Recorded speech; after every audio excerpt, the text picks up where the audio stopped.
We'll get the peer support room open in just a second, but just wanted to introduce our next presenter. Today we're talking, our wellness wheel concept is mental wellness, and we're excited to have Lindsay Roper, who is a physical therapist with Sacred Circle Healthcare in Salt Lake City, Utah, here presenting for us today. The title of her presentation is Got Pain, Understanding Pain, Why We Need It, and How to Feel Better. This session is sponsored by the Confederated Tribes of the Goshute Reservation and Regions Blue Cross Blue Shield of Utah, the Utah Division of Substance Abuse and Mental Health, USU College of Humanities and Social Sciences, USU Emma Eccles-Jones College of Education, that was kind of a mouthful, and Human Services, oh, it wasn't even finished, and USU Extension. So Lizzie and I will continue to be the session moderators and hosts, and just a reminder that we are recording everything. So if you would like to not be, if you'd like to be anonymous in that recording, I'll put the instructions for that again in the chat box. And I am going to go ahead and introduce Lindsay in just 1 second. Let me pull up that bio.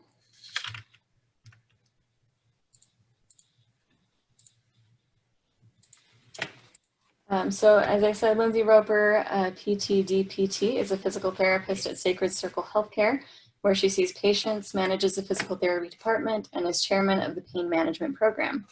She received her doctorate in physical therapy from Regis University in 2007.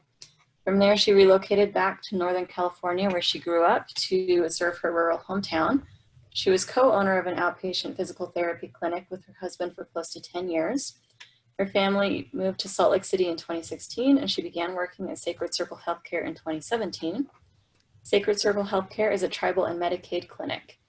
Lindsay quickly realized that there was a high prevalence of patients in the clinic suffering from chronic pain. In 2019, she got her therapeutic pain specialist certification, and from there has continued her education and is currently working through a fellowship in pain science.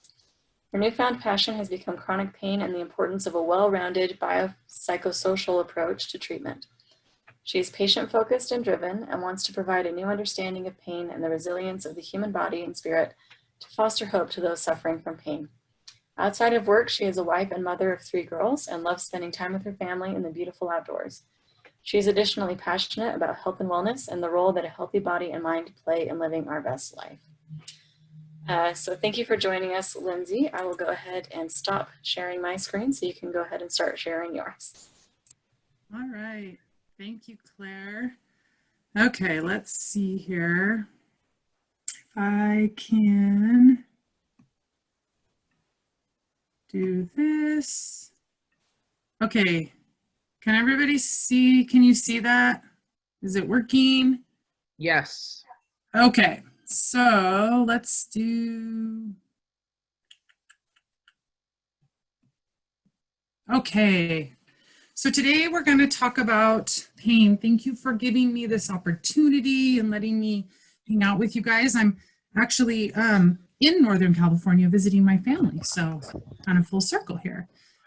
Today we're going to just walk through understanding pain in a different kind of way, why we actually need it, and then talk about how we can feel better. And this kind of focuses on chronic or persistent pain, but really it is really applicable to just pain in general too. So here's a few objectives. I'm hoping that we can understand the difference between acute pain and chronic pain, understand the nervous system, understand the 2 contributing aspects of pain, and be able to list the 4 pillars that help us improve pain. So here we go. So who here has had pain? And we're probably going to guess that everybody, right? Here's some examples, like maybe a sprained ankle, a broken bone, a bruise, a cut. Pretty normal experience. And we need to understand that having pain is really important. It's normal, it's a human experience, and without this ability, we would actually die. So pain comes from your nervous system. And this is really built to be an unpleasant experience because it's like an alarm system. It's a warning to make you pay attention. Hopefully that helps us learn from our experiences, and then in the future we might avoid dangerous situations, but really we need to understand that we need pain for survival. So for a second, we're going to talk about our incredible bodies. They're pretty amazing, and they're constantly rebuilding themselves physically, mentally, emotionally. We heal from lots and lots of insults over the course of a lifetime. When it comes to tissues, we need to understand that tissues always heal. Doesn't matter what it is, where it is, they always heal. And during that healing process, pain actually serves a role. So the presence of pain actually allows us to heal. It's protective, it's a reminder. And I really feel that our medical system does a really great job of telling us what's wrong with our bodies and not a really great job of encouraging us and telling us what's right with our bodies. Because really, the body's ability to heal is greater than anybody ever tells us. So when we have pain, it's actually just a guide. We can allow it to kind of lead us back into activity so that we can continue to live. So let's talk about the healing process. Regardless of where you have an injury, and this could be a broken bone, a bruise, this could even be like arthritis or some of these like quote unquote degeneration that we're told that we have as we age. It could be a joint, a muscle, our skin, our stomach, our organs. It can be anywhere. But regardless of what tissues are involved, this similar healing process occurs, and it involves inflammation. So inflammation gets kind of a bad rap, right? Like, ooh, inflammation, that's bad. But we actually need it. It's our body working and rebuilding cells. It creates a little bit of heat, a little bit of swelling, and that's good. So we like inflammation when we're healing. The thing that happens though is we have to do a little bit of rest, and then we have to move. And that actually creates a better healing environment. And then pain improves as the tissue heals because there's just not as much danger going on, which we'll talk about later. So when we add in a little bit of strength, when we add in good nutrition, and we continue to do these things through the healing process, it really makes a difference. And that tissue gets stronger and stronger, and inflammation starts to go away, even when we're talking about just the act of aging over time. So there's two types of pain. Acute pain is that pain that comes and goes and is pretty quick, right? Like I cut my finger. This resolves along with tissue healing typically. You have pain for a few days. It tells you that maybe you should be careful when you touch something so it doesn't split open again. And then the pain goes away as the tissue heals. The other type of pain is this chronic or persistent pain. And this gets a little trickier. It's that pain that kind of hangs around for a long period of time. In the medical system, in the world, we kind of say 3 to 6 months. And the reason we did that historically is that that's kind of the amount of time it takes tissue to heal. So it's normal to have pain during that whole event. Sometimes it lasts a little longer. You know, the presence of different comorbidities, smoking, how do you have a lot of stress? Are you getting adequate nutrition? Sometimes that goes a little longer than 6 months. But bottom line is tissues always heal, and sometimes pain lingers. So when the tissue's healed, but the pain is there, we no longer have like what we call a tissue issue. We have a pain problem. So we want to better understand pain. So to better understand pain, we're going to start in our body, and we're going to learn about our nervous system. So your nervous system is made up of 400 individual nerves, and this equals 45 miles. And in the Salt Lake region, this is from Salt Lake City to Provo. So this is kind of crazy how much nervous tissue there is in your body. There's two different parts to your nervous system. There's your peripheral nervous system, which is over here. And this shows all the nerves in your arms and your legs and your torso, and they connect and come together into your central nervous system, which is your spinal cord and your brain. So check out this. This is Harriet Cole, and she was the first ever dissected nervous system in the late 19th century by Dr. Weaver. And I love this picture because it really shows you like all those 45 miles and how much nervous system tissue there is in your body.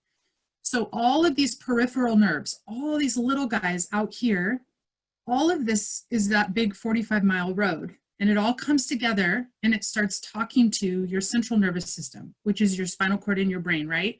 So this is how I picture it. Peripheral nervous system and central nervous system, chatting all day, all night, all the time over a long, hot cup of coffee. These two little women, chitty, chitty, chatty, ongoing communication, and really it's your living and breathing alarm system. Pretty cool. So it's designed to work like an alarm, and it provides information and then warns us of danger. And better yet, we need to think of it as warning us of possible danger. So let's explore that a little bit. So now that we understand kind of the anatomy of our nervous system, let's look at how pain works. So this is an awesome little model. This is called the mature organism model, and it was developed by the late Louis Gifford. And it's kind of a cool way of looking at the processing of pain. So down here in the bottom, we have our input. So this is information coming in, and it's important that we understand that it's information. Comes from our body, comes from our environment, all of this stuff coming in all the time into those 45 miles of nerves. Then that information goes into your central nervous system, spinal cord and brain. And this is like the magic word right here. It scrutinizes. And scrutinize means to examine or inspect thoroughly. So that communication, those two ladies chatting, this all happens right here because your central nervous system brings in all this information that into the discussion. And this includes things like our past experiences, our current experiences, how much stress we have, what kind of emotions do we have right now, what kind of memories do we have, how have we handled pain, how have people in our family handled pain, cultural differences, like tons and tons of stuff. So then the central nervous system has to make a choice and a decision, and it makes an output. Now, it doesn't always have to be pain, but the output could be pain based on what kind of communication happened in the scrutinizing part. And if it decided that there was like a threat going on, because as we're going to learn, we need pain for survival, right? So here's the take home on this. We feel pain in our bodies. There's a physical feeling in our peripheral nervous system. We feel it in our bodies, but we process pain in our central nervous system, which is our brain. So let's look at what that means. So if we look at this brain of ours, this is what we can think of. This is going to be our pain dial. So we can turn the dial up and down, low, high for pain. So all that information from your body and your environment comes into the central nervous system, and it's set into a scale. Is this information safe or is this information dangerous? And then it has to make a decision. So if it decides that there is more safety than danger, then that pain dial remains pretty low. If it decides that there's more danger than safety, then that pain dial can actually be turned up. Now, these are the two important things that the brain has to make a decision on, right? Safety and danger, because really at the end of the day, it just wants to keep us alive.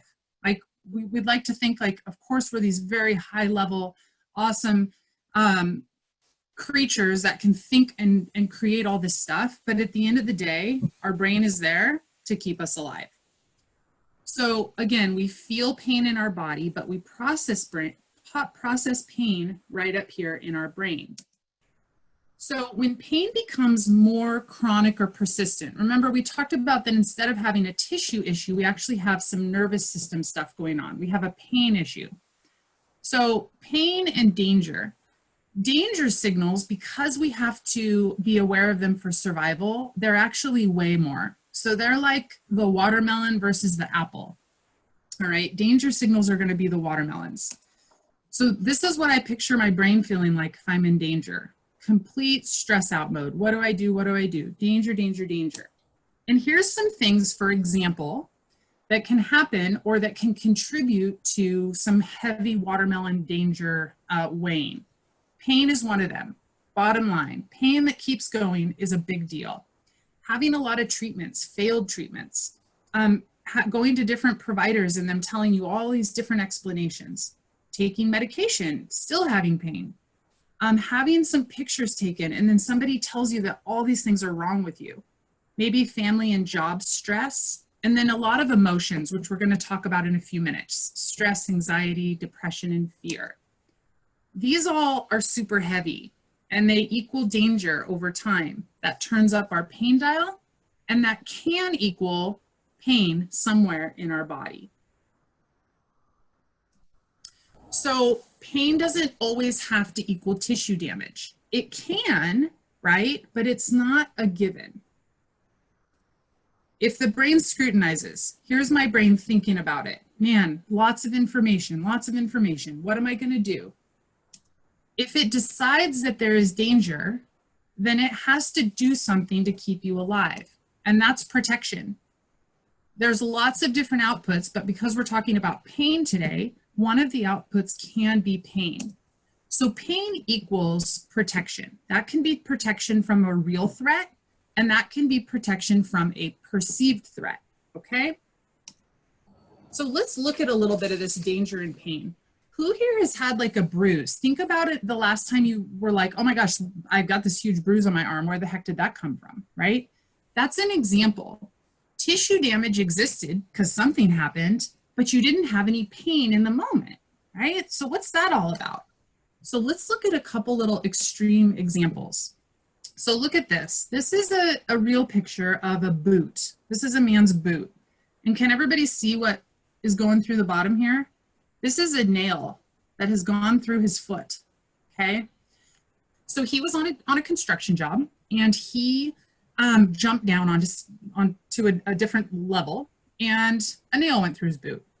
And he obviously freaked out, as would I. He went to the emergency room. It took tons of pain medication to calm him down. Like, he was just writhing in pain. Every time they tried to touch his boot, he would freak out. Pain, pain, pain, danger, danger, danger. As they got him calmed down and they could cut his boot away, it turned out the nail didn't go through his foot. It went between his big toe and his middle toe. No tissue damage. Now, is he a faker? Absolutely not. If my brain saw a nail through my shoe, I would also want to produce pain, okay? So lots and lots of watermelons, lots and lots of danger. Real pain, no tissue injury. So here's another one. This is an x-ray of a man's head, okay? And again, we're gonna look at nails, evidently. So nail in the head. This man went to his primary care doctor and he's like, well, I've got this headache. It's been going on for a little while. I don't know what's going on. So they took an x-ray. Sure enough, the doctor came in and said, sir, you have a nail in your head. No way, I couldn't have a nail in my head. Like, that's a joke, and that is a picture that you're kind of duping me here. No, there's a nail in your head. And he thinks back and he's like, there's not, I haven't been doing anything with nails. And it turns out he remembers that approximately 3 years earlier, he had been doing a little building job on his property, and a nail gun went off and lodged itself in the side of his skull. And he didn't have any pain. Now, he had some pain, so it made him go, a little bit of pain, so it made him go get some treatment, but evidently lots of safety in his life, right? There was no need. He was okay, okay? So tissue damage, but no pain, all right? So these are kind of crazy examples. And what should we learn from this?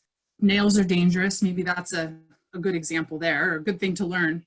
But pain is a perception of threat, oftentimes. And so it doesn't always equal damage in your body. That's not the only piece, okay? So what is pain? It's an unpleasant sensory and emotional experience, okay? So that's one definition. So I would say pain equals physical, okay? There's a physical experience. There's physical stuff coming into that system, right? But there's also emotional. So this is your peripheral nervous system talking to your central nervous system. So pain could look like this, a little heavily weighted in the physical, right? Nail in my foot, ouch, ouch, ouch. But it could also look like this, physical with more emotional, okay? And oftentimes when we switch over into this chronic situation where tissue has healed, we actually get a little more heavily weighted in the emotional experience. So now we're going to explore a little bit of the physical, because the physical is really cool because it's a piece of the pain story. And the awesome part is that you have control over some of the stuff that you can do to decrease the amount of danger. Movement is huge. Aren't these cool pictures of this man moving in snapshots of time? You have to nourish your 45 miles of nerves in your body. They're all sending messages to your central nervous system, right? So we have to take care of them. And movement is one of those things. Movement is a way that our body, our peripheral nervous system, connects with our central nervous system. It's a huge form of communication. It provides a lot of reassurance and calming. It's how the brain finds your body through movement. So it equals a lot of safety. It keeps your nervous system dial, your pain dial, very low. And the tricky part is that with chronic pain, movement becomes dangerous. And we're going to explore that a little bit, but we want it to become safe because it's super important for our physical and our mental well-being. The other part of it is that our joints need regular movement and compression. So often we're told, just rest, just rest. Well, your joints need movement and compression. The compression of the cartilage in your joints, that stimulates good stuff, good nutrients. That's communication into your central nervous system.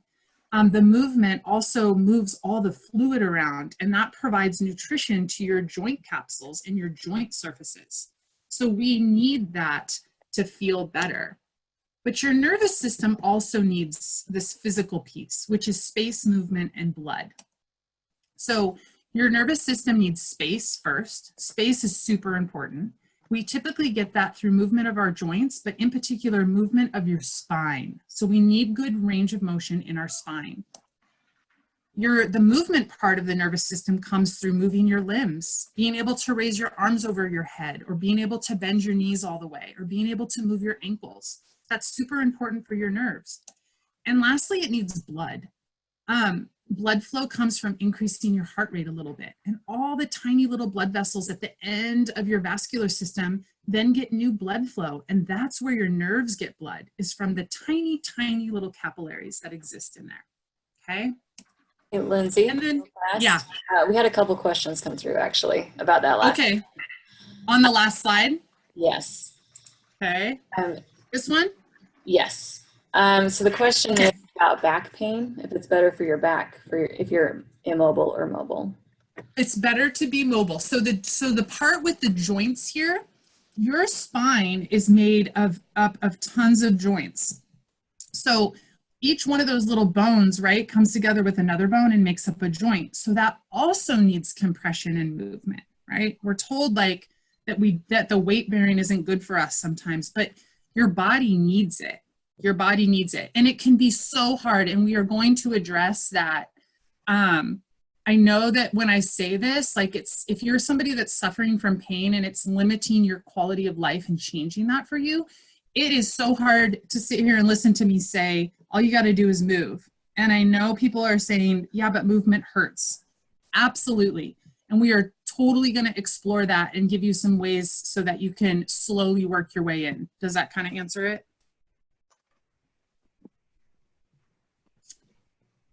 Yes, I think that is good. If anyone has a follow-up question, feel free to put it in the chat and we'll ask again. Yeah. And I might give some information as we go that would answer questions too. Okay, so let's look at this as well, because I think this is super important. Look at this sweet old wrinkly man, right? He has a ton of wrinkles. And as I actually have a few wrinkles coming into my life, do wrinkles hurt? No, of course not. Like, that's silly. They don't hurt. Aging is actually wrinkles, okay? So aging doesn't have to equal pain. And when we have things like, think of all these words that we hear about, well, arthritis, I have spurs, I have degenerative disc disease, I don't have any cartilage, my joints are, arthritic, all this stuff. These are wrinkles, okay? Wrinkles on the inside, the kisses of time. Those are not dangerous. Now, do they add to a pain experience? They can. But old people don't hurt because they're old.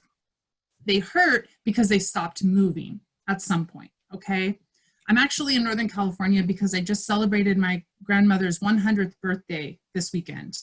And the woman moves all the time and the woman hurts a little bit, but she feels pretty awesome. And she has a ton of wrinkles, but they're kisses of time, okay? The other piece of this is that all of these words are scary and they tell us that we're damaged goods. And this goes back to that your body is amazing and it's supposed to age. But the power of positive words is pretty important because words matter. And as we're going to see here, what our nervous system experiences through our interactions with our healthcare providers, it's a big deal. And it contributes to the processing of pain, okay? Words matter. So now let's move into emotions, okay? This is pretty cool. Emotions are part of this. So we have some physical stuff. Emotions are also part of pain. This includes feelings, attention, our thoughts, all of that. Today in particular, we're going to talk about stress, anxiety, worry, and fear, okay? Those are kind of all from the same emotional family, and they're like our heavy watermelons, all right? They're not so much the apples, but they're the watermelons. So these emotions actually serve a purpose. They very much are meant for survival, right? Just like pain, we need them to kick us into a different gear for survival. It's a response to danger. That triggers stress chemicals in our body to be released. That turns on our sympathetic nervous system, which is your fight or flight system. We need that. But that actually makes us feel these emotions in our body. Emotions live in your body, right? Look at these guys, like sweat and bullets, anger. This is why you feel that racing heart, that upset stomach, that restlessness. I can't move. Or I can't sit still, sweating. This all helps us flee from danger. Now that danger could be an African lion, or it could be public speaking, okay? Either way, it also can contribute to danger or high pain dials, okay? It just depends. It depends on our own individual makeup and whether this pain dial gets kicked into gear. So let's talk about stress, because over the course of time, stress has changed significantly. Who here has stress? Like, I'm a stress machine. It's the way I live my life, right? Anxiety, that's chronic stress. But this is what stress used to be. Hey, I'm the hunter. You're supposed to be the gatherer. And they're having a fight over who's going to gather the food, right? This was stress then. African lions, okay? We had to run from them. Just gathering food in general. Can I feed my family? That stuff came and went. You found a bounty of food, and then you were good. Life was good. Here's what stress is now. Social media, right? Can be super stressful. Workload, ongoing. As Americans, we kind of pride ourselves in, oh, I'm going to work this many hours. Right? Stressful. How about trauma, anxiety, fear, all of these mental anguishes that we have? How about relationships? Relationships are hard. They take work, right? How about the home life? Stressful, ongoing, always there. How about finances? Never leave, right? Always in the back of your mind. Can I pay the bills? And then how about pain? How about chronic pain? Okay, and we're going to talk about that for sure, but we need to understand that stress then and stress now is really, really different. The ongoing presence of this fight or flight that we get when we live over here versus over here is a driver of pain, okay? And we're gonna look at that. These can be like having a false alarm, okay? Like, it's a threat. And if we don't learn how to approach them and help ourselves, we have a false alarm all the time, okay? So your response to stress is the same, no matter if you're running from an African lion, overwhelmed by work, maybe taking a test, or have chronic pain. Chronic pain is a huge one. You have a fight or flight response, okay? Sympathetic nervous system kicks into gear. And check this out. This is cool because this is what your bodies were meant to do, which is amazing. This gets you away from the African lion, okay? So over here, your heart rate increases, right? You need more blood. And that blood is actually pumped to your big, huge muscles because that makes you faster. How come a mother can lift a car off of a baby? This is the stress response, right? Our stomach stops digesting food. It goes to sleep because you don't need to waste energy on digestion, okay? And then your lungs are going to increase their breathing rate because you need more oxygen. You got to get out the CO2. That's all survival. But take a look at this picture. Look at this poor guy. Holy cow, totally stressed and sweating bullets up here. Now, if we're getting away from an African lion, thank goodness he's sweating bullets, right? We want him to. But what if that stress is work and kids and family and relationships and finances and all of that stuff? Like, that's a big deal. This can become a really chronic problem over time. And so we need to look at what this looks like when it's there for a long time. So let's look at it in the context of pain, because you might say to yourself, I'm not a real stressed person. I'm pretty good. But pain, if you have pain and it's ongoing, it's a big stress. Because what's the purpose of pain? Survival, right? Keeps you alive. So here's what the stress pain cycle looks like. Ouch, my back hurts. Stress response activated, okay? Especially when it's there a long, long time. Protection, fight or flight kicks in. This drives into our nervous system that we are in danger. And it causes, this word here, sensitizes. It makes your system extra sensitive. And what does extra sensitive mean? I'm going to set my alarm off with a small movement instead of actual danger because it feels so dangerous. It's extra sensitive. I have a kid that's extra sensitive. They might cry when I say something that wasn't that mean, and somebody else that's got a little backbone, you can really get after them and they're like, okay, right? So sensitive is a good word for this nervous system. That turns up the pain dial. The brain needs more information. I'm not feeling super great. This increases the stress response, and that feeds pain. So this is pretty vicious, right? Like, this is a hard cycle to just jump out of. It's a system not shutting down. So the previous slide with your stress cycle and your fight or flight, that's a system that's not allowing any room for safety, only room for danger. And danger signals are heavier, right? They're the watermelons. So this actually is a physiological change in your body, okay? Cortisol and adrenaline. So cortisol pumps out when you have a fight or flight response running from a lion, and it makes your immune system not work quite as well, okay? So you get sick more often, which you might notice. Illness is a threat to the system that can actually increase pain, all right? The other one is adrenaline, and adrenaline is a little bit more hard on your body over time. When adrenaline, its purpose is to come on and get you away. It makes all those shifts in your body, increase heart rate, decrease digestion, increase blood to big muscles, increase respiratory rate. That's its job, is to get you away from the lion, survival. If it's in your body for a long time, it feels like this. You have more pain. It makes your whole body feel achy. Your muscles hurt, okay? You can't sleep very well. That makes sense, right? Like, if you're running from a lion, you don't want to be sleepy. Maybe you have some tummy pain and some problems digesting because your stomach shut down. It can also, in the long term, lead to things like depression and a hard time having remembering things, and that's because its effects on the brain, okay? This feeds the pain dial, right? All of these things are dangerous. And if this is an ongoing, continuous chronic cycle, you can see how we can get an increased sensitization to the system, okay? And what is that over time? Danger, danger, danger, lots of danger.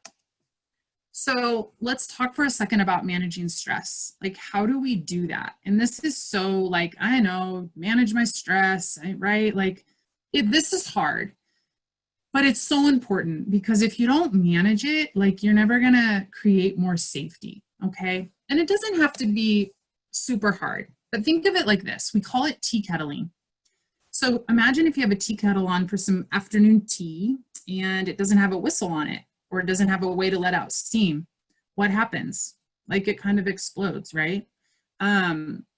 If you don't have a way to tea kettle yourself, you just increase your stress response.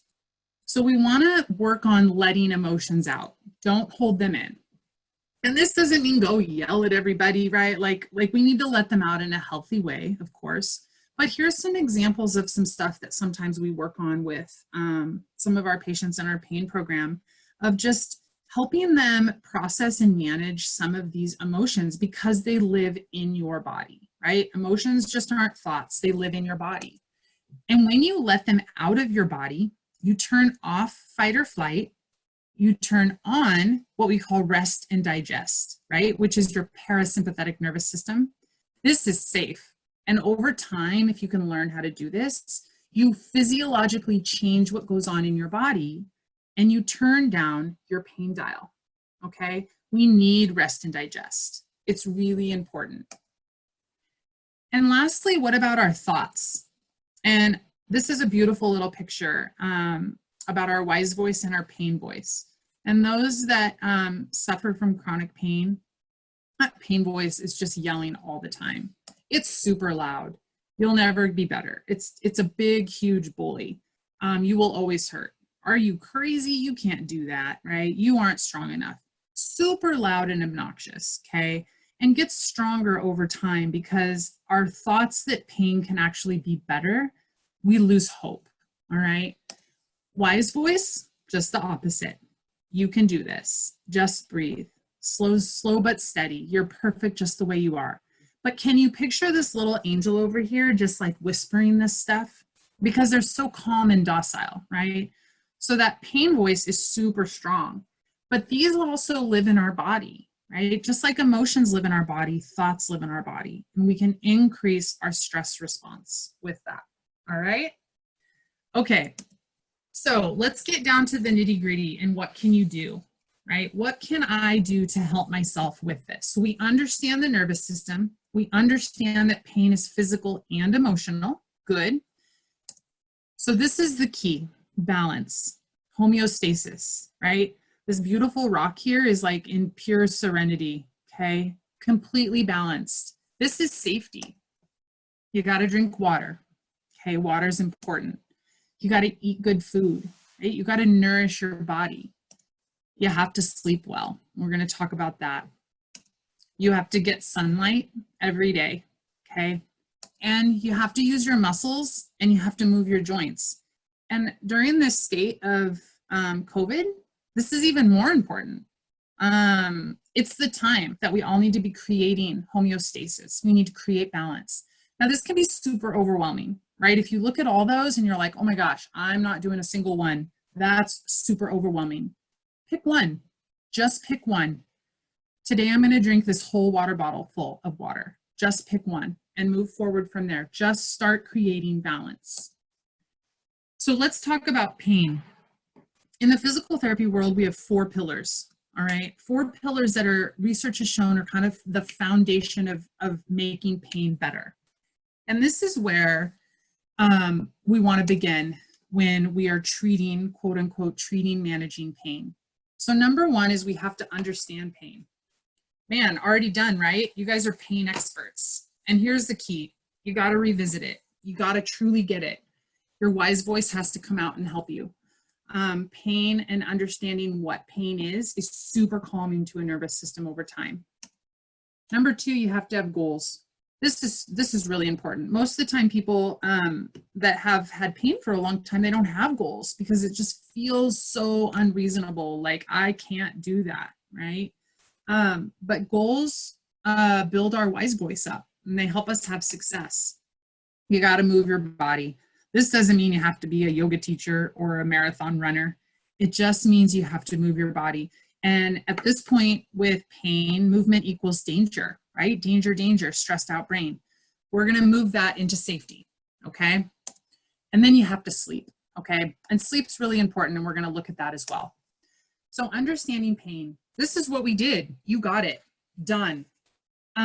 Little review. Pain's physical and emotional, right? Got to take care of them both. Pain equals a sensitive nervous system, okay? Even if you have tissue damage, even if I cut my finger, I still sensitize my nervous system, all right? And then pain doesn't have to equal harm, okay? Perceived harm, and pain doesn't have to equal damage, okay? Nail in the boot, right? Understanding the sensitivity of the nervous system is so important. And when we have this knowledge and we have this understanding and awareness, we can turn our pain dial down, okay? And we can really start to change our behavior, all right? This allows us to move when we understand we're not harming ourselves. Number 2, we have to have goals. Goals are important. They give purpose and meaning to our task, right? Yogi Berra said, if you don't know where you are going, you'll end up someplace else. right? Super true. We have to know what we're doing. We have to have a vision, okay? Goals are very motivating and inspiring. They act as a reminder when things get tough, right? Write it down and put it on your fridge. They're super inspiring for change. I often ask people this: if you didn't have pain, what would you do? Fill in the blank. If I didn't have pain, I would, right? This helps you start that path. Now, we'll see that we need to be realistic, but start big, like dream big, right? Know where you're going, and then we'll figure it out from there. Understand we know we can't get rid of pain. Super important. If I didn't have pain, well, we're going to have pain, right? It's survival, okay? But typically this needs to include something that brings us happiness and joy, right? That changes some of our emotional stuff. It makes us meaningful. That's super huge. Here's some other stuff. They have to be realistic and achievable, okay? You got to be able to do it, right? If you want to travel the world, but your finances aren't looking like that right now, how about you take a local trip, okay? Make it something you can do. Break your big goals into small goals. This helps us achieve something. And achieving it is calming to the nervous system. Think about that brain, like scrutinizing and thinking, and then he's like, aha, I can do this, right? Wise voice gets stronger. Be super specific. I'm gonna walk 10 minutes a day, 10 minutes, 3 times a day, 3 times a week at 10 a.m. That's specific. That means it becomes part of your life, right? That's like morning coffee and dinner and favorite TV show. It becomes what you do every day, okay? Identify your barriers. Man, my barrier is that I have these kids and I can't get out of the house, right? Let's work through that. My barrier is that I struggle with motivation. Like, what are your barriers? Be truthful and honest with yourself, and then find your support system.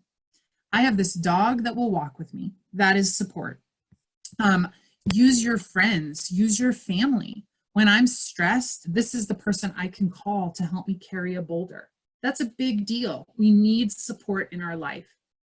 And last is have a reboot plan. And I actually included this handout in the handout section of this whole thing. And you can work your way through this, but basically it's to help through a moment of pain, okay?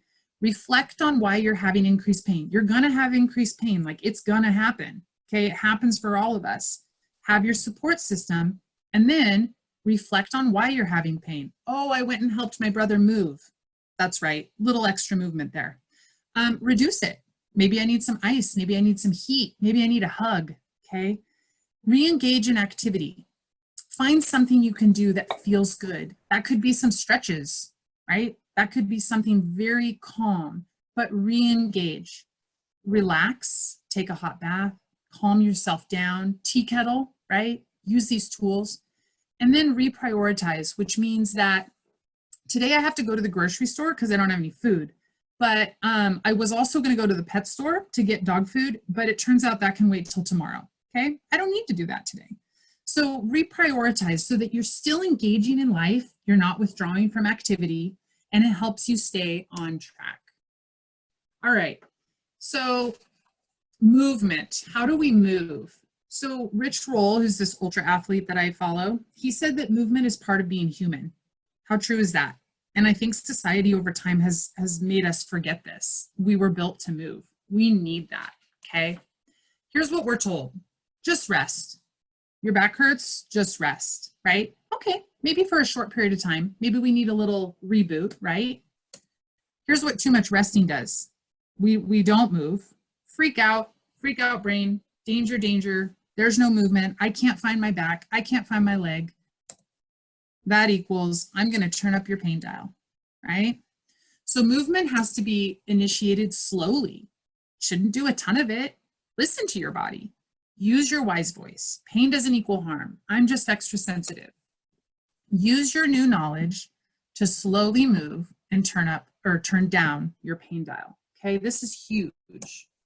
So even though you have been moving, if you suffer from pain, obviously you've been moving, right? Like you didn't just stop doing everything, but maybe you move a little less. Regardless, you still have to adapt. Okay, you have to adapt to movement again. Adaptation is the process or the state of adjusting or changing to become more suited to an environment. You have to adapt to movement again. This is how we do it, okay? Love this picture. Come up to the edge, all right? In my clinic, we call this the edge of pain. I'm gonna touch pain, poke pain, nudge pain, not slam through pain. I'm just gonna touch it, nudge it, poke it, come up to the edge. When we come to the edge in small amounts throughout the day, we start to calm a sensitive nervous system, okay? Understand pain, know it's not harmful, come up to the edge and poke it. Take care of your emotions and pain will start to improve, okay? Here's what most people do. Boom and bust. So I feel really good today. I'm gonna go do all this stuff. This is this increase in activity, right? Or I'm so sick of pain, like I'm just gonna do it anyway, I don't care, right? Increase in activity. Then what happens is we have a massive pain experience and it results in this down, right? This is a few days of I hurt so bad I can't do anything and I'm miserable. And this is the activity that we engage in if we have pain typically. And this is what it looks like. Danger, danger, man. This is never going to get better. I can't do anything. I can't even do these simple activities, right? Increase pain, decrease movement, increase danger. Turn up the pain dial, feed the danger brain, right? Pretty massive cycle that is hard to get out of, right? And over time, when we do this boom and bust, boom and bust, boom and bust, it actually decreases our tolerance to activity over time. It makes us less able to do the stuff we used to be able to do, which is what some of you may have experienced, okay? This is hard. So what do we do instead? This is the magic, and this is so cool. We do pacing. So pacing is, I'm gonna do just a little bit, and then I'm gonna give myself just a small little break. And then I'm gonna do it again, break, again, break, right? This is small amounts of activity to your edge. You gotta find your edge. You can't avoid your edge, but you have to find your edge and you have to come up to it. And what happens? Instead of, yeah, you have a little freak out brain, movement bad, but you did a little rest and then you did it again and you challenged it in a nice way and you made him think. And after thinking for a period of time, he goes, oh, this kind of movement, this amount of movement equals safety, decrease pain, increase movement, decrease danger, turn down the pain dial. Stop feeding the danger and move right back into making it think. And over time, this equals your activity tolerance improves. You have better function over time. Takes patience, helps to have somebody on your side like a physical therapist to help you through, but it works and it's amazing, okay? All right, sleep. You gotta get a good night's sleep. Super important, okay? Sleep is the single most effective thing we can do to reset our brain and body health each day. When you don't sleep well, you need it for survival, pain dial goes up. When you snooze like a baby, pain dial goes down. Let's look at why. You have a cleaning system, a cleaning crew in your body. When you hit deep sleep, that cleaning crew comes out and shines and vacuums and polishes all your nerves, takes everything off the shelves, does a deep power clean, declutters everything, takes out the stuff you don't need anymore, deletes stuff that you haven't used in a while, and moves things into long-term storage. Super important long-term storage. That's called memories, right? REM sleep is like emotional and mental health sleep. That's what it does for you. And it's a little bit lighter sleep and it happens at the end of your sleep cycle. So you need it, okay?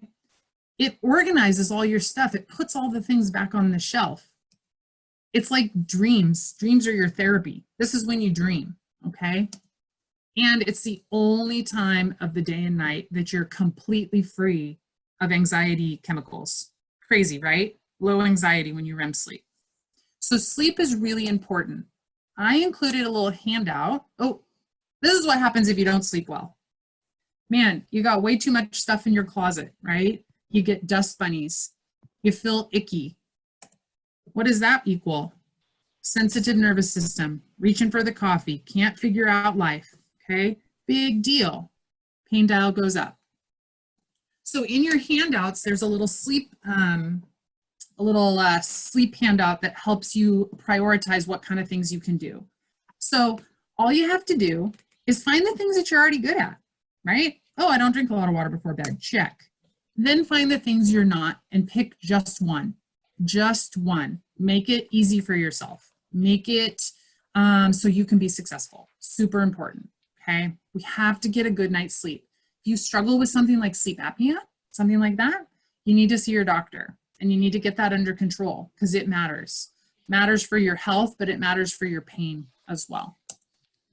Okay, real quick. What about pain medication, right? There are pain medications that help. It depends on the pain situation, but let's talk about opioids because that's the one that's given for chronic pain more and more, okay? This is the problem, is that chronic pain and opioids we're finding out that it just doesn't work. That's not what they were meant for. If you break your leg and you go to the ER, give me some pain meds, right? Help me through the next few hours. But they don't work for chronic pain. And this is why. Your brain is really good at producing its own pain medication. And it sends that pain medication down through your spinal cord to stop some of the danger signals when it feels like it needs to, okay? That's called your medicine cabinet, right? You have your very own medicine cabinet upstairs that produces way stronger drugs than anything you can take through your mouth, okay? How does our brain manage that medicine cabinet? When we move and when we take care of our mental health, right? When we care about our physical and our mental health, our brain helps us out. And when we have an injury, it opens up our pain box, okay? It lets that good pain medication down into our system. If we don't, this is what happens. Chronic pain over time, what happens? We stop moving. We're told something bad about what's going on in our body. All of these things that we just talked about. That's danger, right? And the brain goes, my God, we're in danger. I better shut down our cabinet, okay? It tapes up the box. Maybe it's a little harder to get in.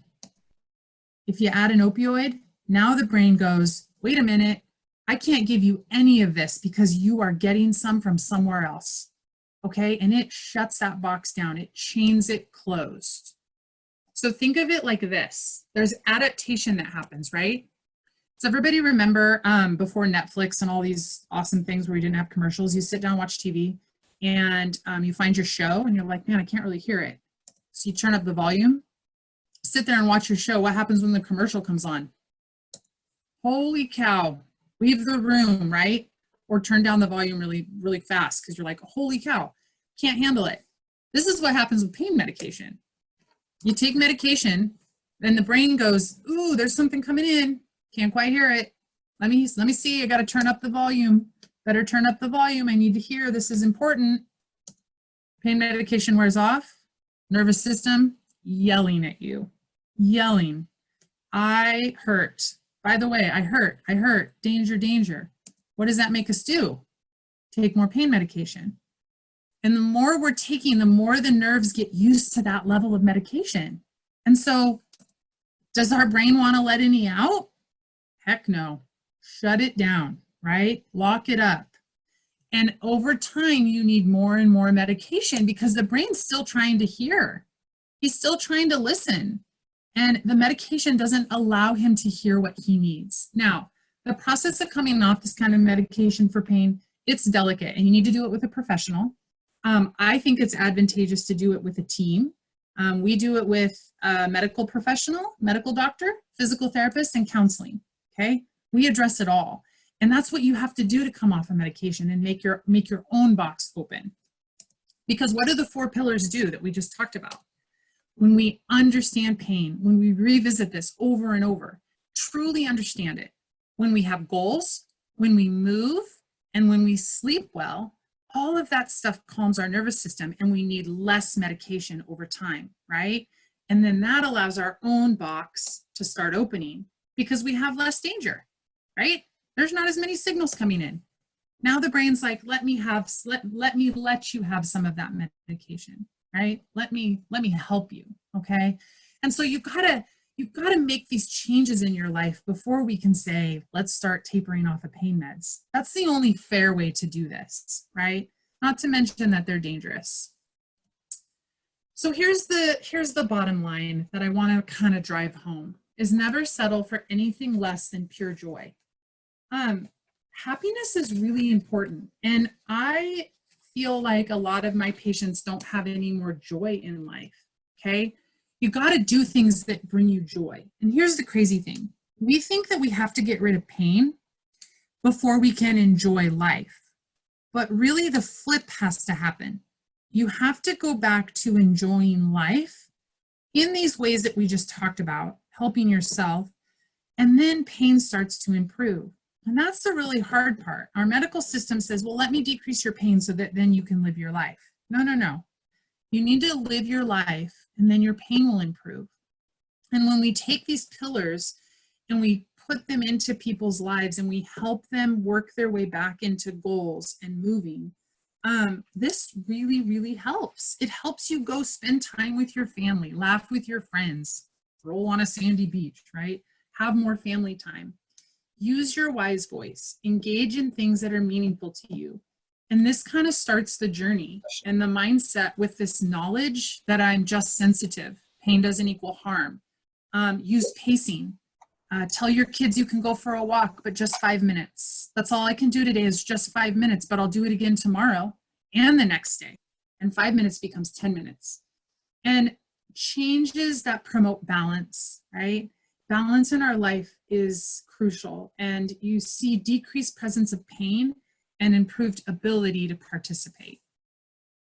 So here's some references, and this is all from these different areas of pain research.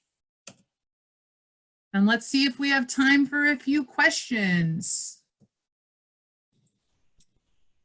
Hey, Lindsay. It looks like we're getting pretty close on time. We've run into break. Yep.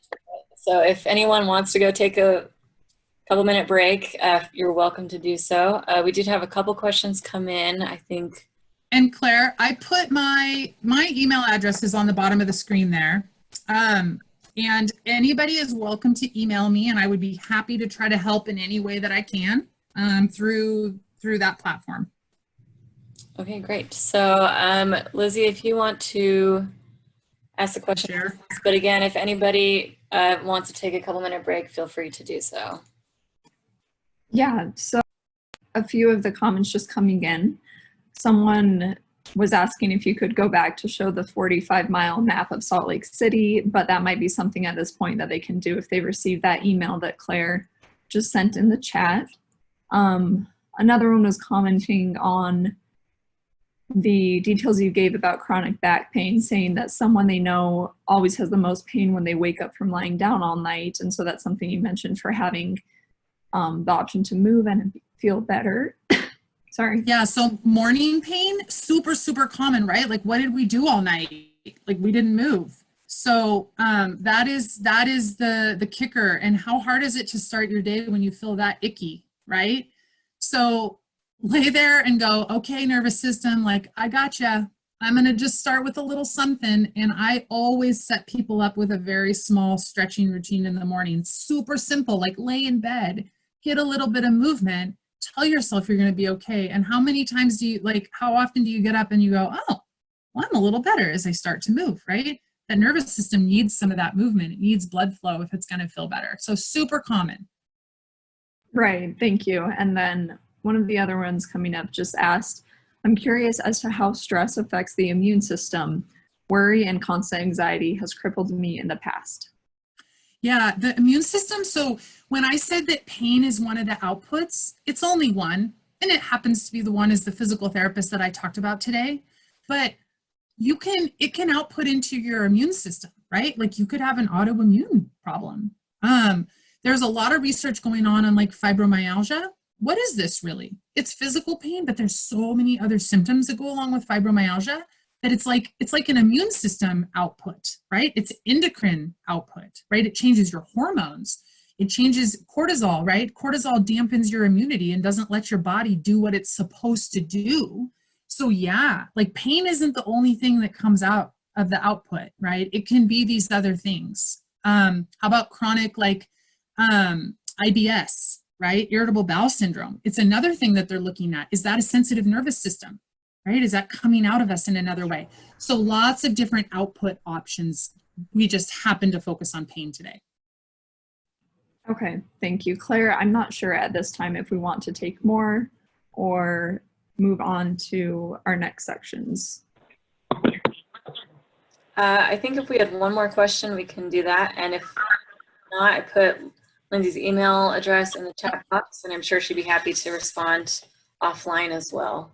Totally. Okay, yes. One that came up earlier that someone had asked as well, it was saying, how much has the pain scale from 0 pain is what we should have achieved contributed to the sense of acceptable pain thresholds?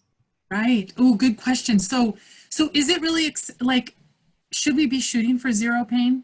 I don't even ask 0 to 10 because it's such an individual thing, right? Like my 4 is somebody else's 10 or somebody else's 1.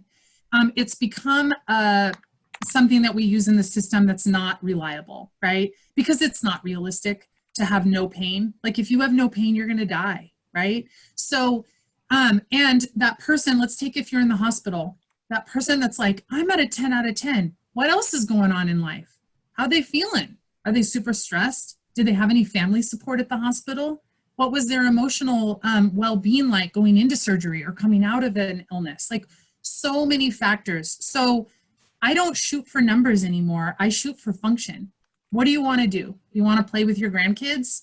Way more important than you want 0 out of 10 pain. And it can't be the goal. This is the really important part.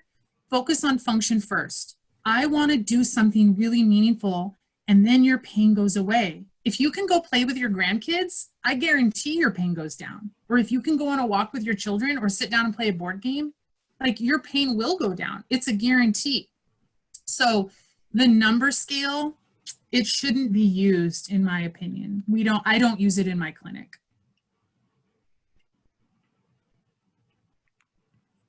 Okay, thank you. Yeah. Thank you very much. Like I said, if anybody has any questions, shoot me an email and I'd be happy to send any information that I can. Okay, great. Thank you so much, Lindsay. That was very informative. I learned so much from that presentation. So Good. Thank you.